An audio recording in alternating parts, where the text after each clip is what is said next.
अंबेडकर जयंती के उपलक्ष्य में खोरी ग्राम जागृति मंच एवं मजदूर संघ के तरफ से खोरी ग्राम के पुनर्वास को लेकर एक कार्यक्रम का आयोजन किया गया, जहां क्षेत्रीय पार्षद गजेंद्र भराना उर्फ लाला जी भी मौके पर पहुंचे और उन्होंने लोगों को आश्वस्त किया कि बीते जनवरी में ग्राम समिति के कई सदस्य सीएम न्याय सिंह सैनी से मुलाकात कर उनसे खोरी ग्राम के पुनर्वास की बात की, जिन्होंने आश्वस्त किया था कि वो जल्द ही बड़ा फैसला लेने वाले हैं। आइए देखें हमारे संवाददाता की ये रिपोर्ट।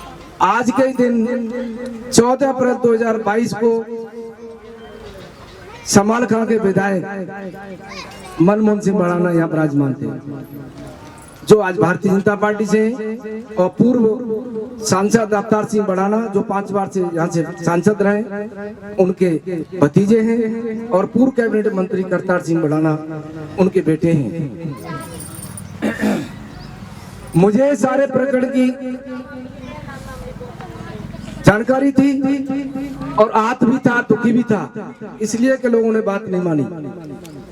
लेकिन आज यहाँ पे वो लोग नहीं है जो मुझे फंसा के चले गए। आज यहाँ एक दो आदमी है, शायद एक तो विजय है और शायद विजय की टीम के एक दो आदमी है, पिंकी भी है, पिंकी शर्मा है, ललता है, और 2-4 आदमी बैठे हैं जिन्होंने पूरी जानकारी थी। उन्होंने मेरे पर प्रेशर दिया कि भाई मनमोहन सिंह भड़ाना अपनी जमीन दे करके बसाना चाहते हैं। सर, आज अंबेडकर जयंती पे खोरी गांव के लोगों के लिए और पूरे देशवासियों के लिए क्या संदेश देना चाहेंगे आप? जी, सबसे पहले तो मैं भीमराव जयंती पर ढेर सारी शुभकामनाएं दूंगा। आज संविधान दिवस है, उसके लिए सभी को शुभकामनाएं दूंगा। और इसी के लिए मैं आया था, मुझे नहीं पता है लोग ऐसे इकट्ठे हो रखे हैं, उसका मुझे बिल्कुल भी अंदाजा नहीं था। पप्पू ने हल्की सी बात रखी थी, हम वहाँ रहेंगे तो ये भी मनाते हैं इसके, और इससे बड़ा कोई पर्व हमारे लिए है भी नहीं।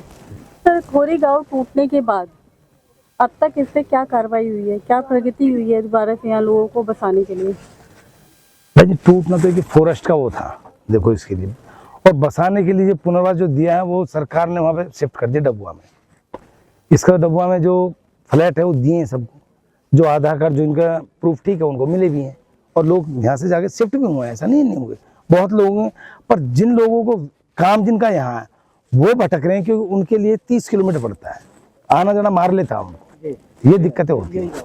सर, सुप्रीम कोर्ट की एक कहेंगे सुप्रीम कोर्ट के फैसले के बाद भी अभी तक जो समस्या बनी हुई है वो क्यों बनी हुई है?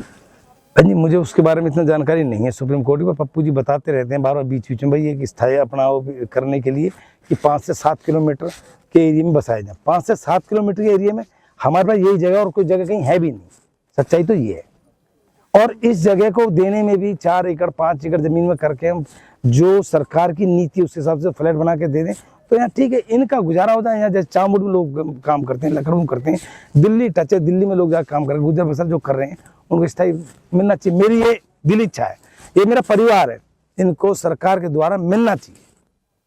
क्या सरकार ने कोई आश्वासन जो भी दिया है वो लिख के दिया है या खाली? देखो जी, मनोहर जी ने उस टाइम पे जो चीज़ बनाई थी वो फ्लैटों की बनी थी पुनर्वास की, वो उनको दिया भी है, ऐसा भी नहीं है, उनको दिया भी है। बहुत लोग इनमें हैं जिनको इनको मिले हुए हैं फ्लैट, ऐसा नहीं इनको मिले हुए हैं उसमें।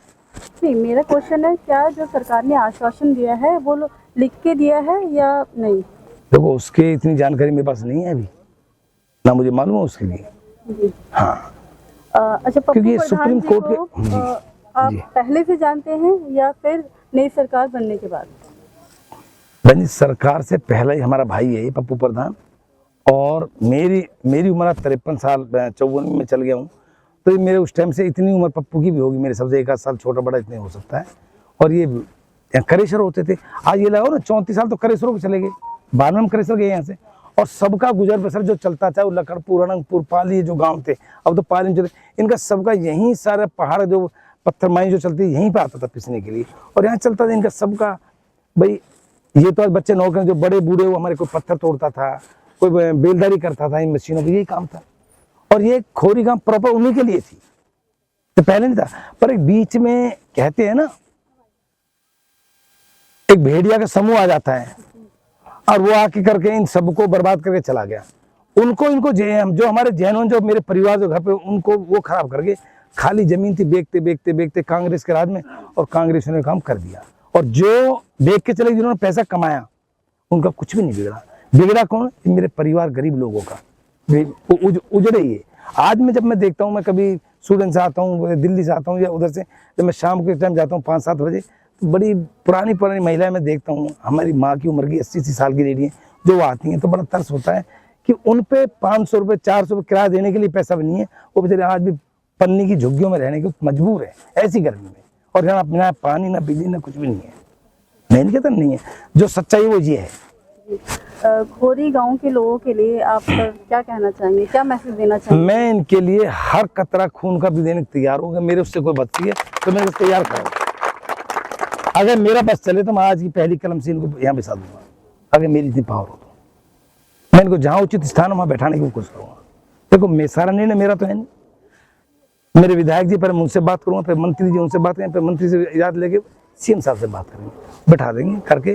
पर जो उचित निर्णय लेना वो वहाँ पे है, पार्टी का ही। तो ये तो मेरा तो है नहीं, सरकार का है। और ये नीतियाँ सरकार जो नीतियाँ बनती, मेरा विषय ये रहेगा कि इनको जो भी 4 फ्लोर बना के 5 जैसे वहाँ बना, ऐसे 3-4 एकड़ में बन जाए तो ये बच सकते हैं, हो सकता है। एक पॉलिसी बना दी जाए, भाई हम 90 से लेंगे, 99 से लेंगे, 2000 से लेंगे, 2005 से लेंगे, ऐसा कोई पैरामीटर बनाया जाए, उसमें हो जाए सब। तो इतने करोड़ रुपए हमने वहाँ बर्बाद कर दिए, तो उन पैसों के लिए वो यहाँ लग जाए ना, वो है भी खंजर, वहाँ बन भी रहे हैं, वो रिपेयरिंग चल रही है, तो यहाँ वो हो जाए तो ठीक रहे, और ज़्यादा ज़मीन भी नहीं जाएगी उसमें।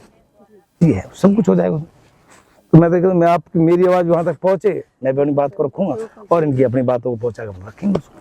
आपका बहुत बहुत धन्यवाद, आपके दर्शकों का बहुत बहुत धन्यवाद। नमस्कार।